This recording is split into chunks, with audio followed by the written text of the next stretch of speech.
Isang pagbibisikleta sa paraan ng self-care ni Alden Richards aka Dr. Grayson Lozano ng upcoming medical drama series na Code Gray. Si Alden nga ang nanguna sa isa sa pagdiriwang ng World Bicycle Day.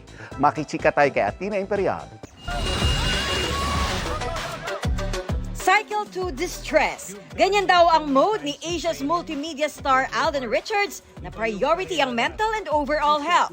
Since marami akong engagements in everyday because of my work environment, isa yung cycling sa tinitreat ko na outlet ko for mental health and at the same time para refresher ba.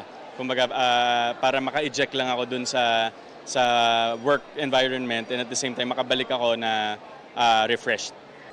Kaya masaya raw si Alden na dumarami at lumalaki na ang cycle community rito sa Pilipinas. Bilang cycling advocate, pinangunahan ni Alden ang nasa 800 cyclists sa pagdiriwang ng World Bicycle Day. Nakakatawa lang na slowly palaki ng palaki yung cycling community dito sa Pilipinas. Be mindful of the road. Kailangan laging may helmet. Make sure that yung bike nyo is in good condition before riding out. And safety first.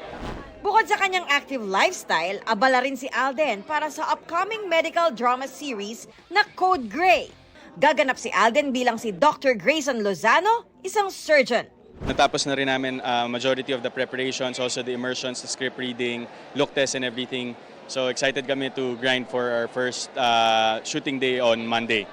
Bukod sa Code Gray, nagsimula na rin si Alden at ibang cast members sa taping ng romantic comedy series na Love Siargao kasama si Nadine Lustre. Athena Imperial updated sa Showbiz Happenings.